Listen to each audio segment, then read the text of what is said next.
Bonjour à tous, je suis heureux de vous souhaiter la bienvenue à l'émission Comment c'est fait. Aujourd'hui, on s'intéresse à la fabrication d'un objet qui est une véritable œuvre d'art, la monnaie. On en profitera également pour entrer dans l'intimité des automobiles, des chariots d'épicerie et du prototypage rapide. Restez avec nous.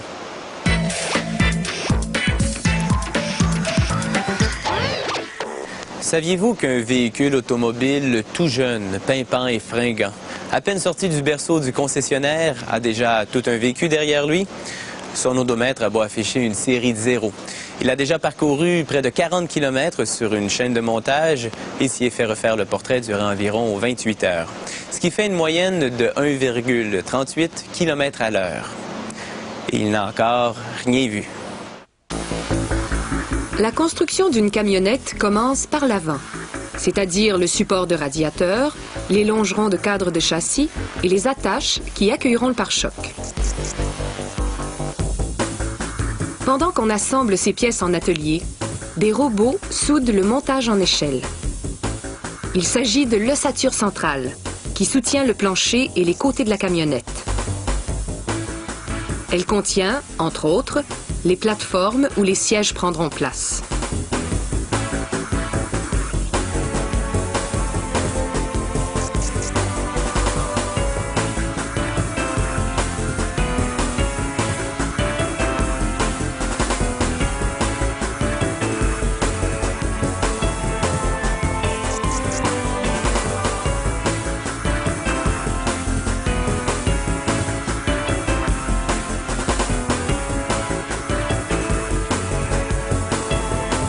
La rencontre entre ce montage en échelle et l'avant-train du véhicule provoque des flammèches.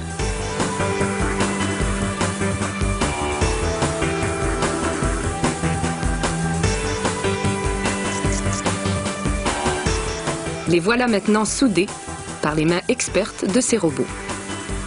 D'autres robots travaillent sur la carrosserie, côté passager. La tôle est constituée d'une seule pièce en acier galvanisé. Les robots y soudent des renforts afin de pouvoir plus tard y installer la finition intérieure et les autres composants.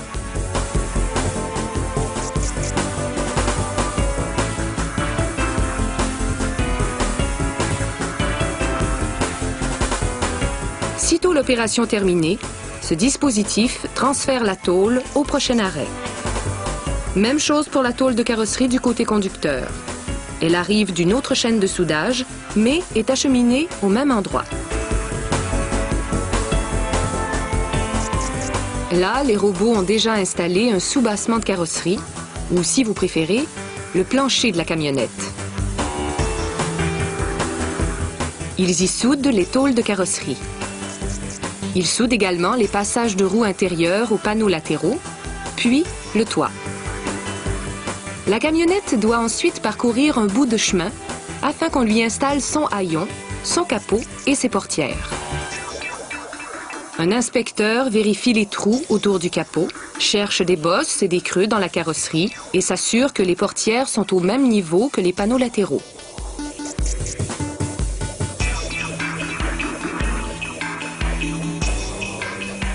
Le moteur arrive à l'usine déjà assemblé. Les ouvriers n'ont qu'à l'installer et effectuer quelques ajustements.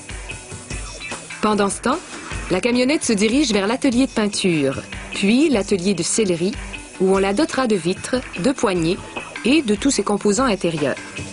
La prochaine partie de la chaîne de montage comprend 2 étages. L'étage supérieur pour la camionnette, l'étage inférieur pour les composants. On peut donc installer le moteur, la transmission, la suspension arrière et l'ensemble de freins par en dessous.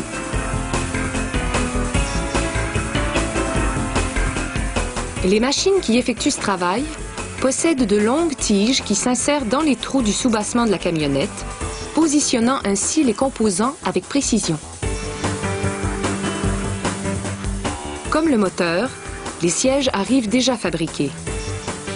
Ils sont simplement fixés aux plateformes, elles-mêmes soudées sur le montage en échelle. Une machine installe les pneus sur la jante.